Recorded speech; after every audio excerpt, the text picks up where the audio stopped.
dañu bëgg a taxawal ce qu'on appelle des boutiques de référence. C'est de grands supermarchés, des boutiques de 1000 mètres carrés, 500 mètres carrés nga xam ne dafa am gros. Ensuite mu am aussi détail. su ko defee boutiques yooyu maintenant leen di approvisionner mooy les agriculteurs sénégalais. Alors c'est aux normes hygiène bi, le froid, le stockage bi dañu nar a créer beaucoup d'emplois. Donc dafa am ñaari mesures yu ñu bëgg a jël ren. D'abord ce qu'on appelle les 1000 volontaires. dama nar recruter junniy jeunes yoo xam ne on les appelle les volontaires de la consommation. Am Sénégal on a 60 000 boutiques. ñaareel bi mooy on va créer 11 nouveaux services. régions yu bees yëpp seen département yi amul woon ay services de contrôle des prix. yooyu nag je vais les créer. li ñu def ren nag mooy réguler. Pendant cette période dootuñu joxe benn DIPA. Donc dañuy tëj le marché. On l'a fait depuis le 10 janvier pour pommes de terre. def nañ ko aussi pour l'oignon. Pour aussi permettre aux Sénégalais ñu mën a béy dunde. Gis ngeen par exemple oignon bi. L'oignon importé sur le sac est à 15 000, 16 000. L'oignon local on est à 8 000, 9 000. Dans les 5 ans qui viennent dañu war a def ay chambres froides maintenant pour mën a am production bi toute l'année. Dans peut-être 2 ou 3 semaines.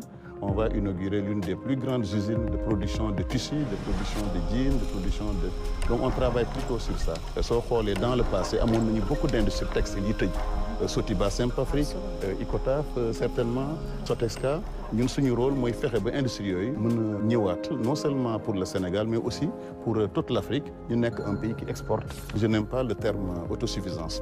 ñun suñu gouvernement on parle de sécurité alimentaire. La différence mooy soo demee dans les pays comme les États-Unis dañu am des stocks sur 10 ans de blé. C'est ça la sécurité. Ça veut dire que tey en cas de Covid, en cas de guerre, en cas de leneen le pays dafa war a am non seulement 1 million de tonnes. Sénégal tey ñuy consommer 1 200 000 tonnes de riz. Donc dafa laaj 1 200 tonnes de riz. Ñu am une capacité de produire 3 millions de tonnes, 4 millions de tonnes. Loolu mooy suñu objectif. Dañu war aussi fexe ba céréales yi muy le sorgho, muy le maïs, muy aussi le mil mu gën a bëri. Su ko defee ñu mën a diversifier.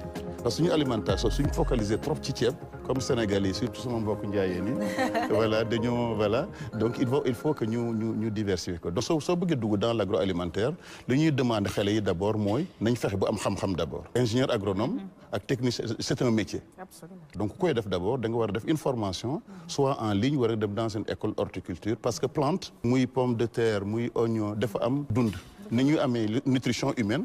noonu la ñu amee ce qu'on appelle la phytodiététique.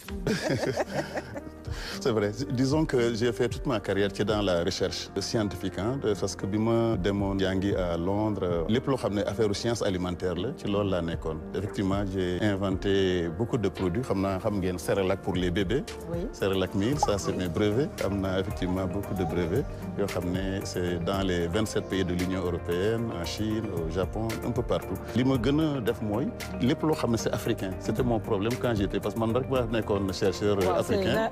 Des Africains. Voilà, effectivement. Nestlé quand même. Voilà. Alors matière yooyu man maa ko doon indi. J'ai imposé ay programmes sur le mil, sur le ñebbe, sur le haricot, sur beaucoup de.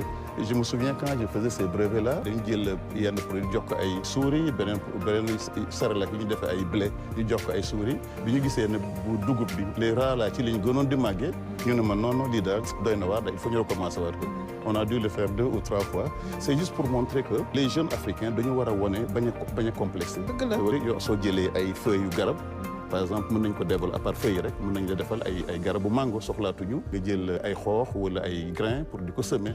soo ñu joxee une surface de plante bu café wala beneen. À partir feuille boobu rek mën nañ ci def 1 million de plantes.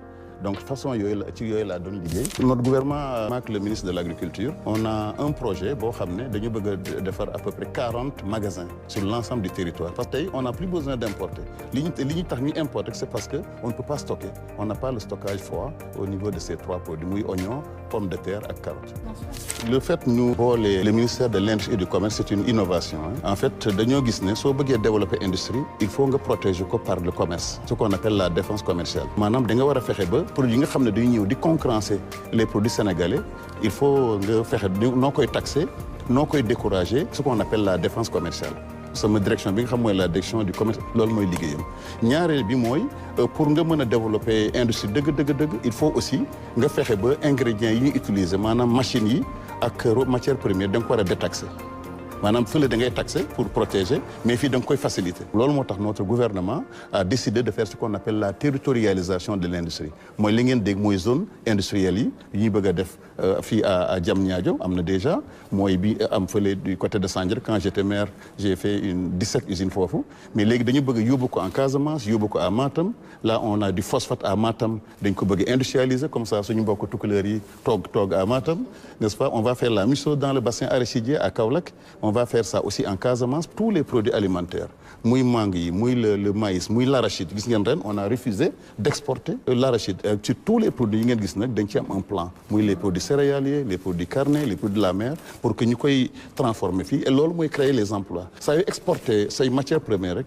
en fait vous exportez des emplois. dañu bëgg a taxawal ce qu'on appelle des boutiques de référence c'est de grands supermarchés des boutiques de 1000 mètres carrés 500 mètres carrés nga xam ne dafa am gros ensuite mu am aussi détail su ko defee boutiques yooyu maintenant leen di approvisionner mooy les agriculteurs sénégalais alors c'est aux normes hygiène bi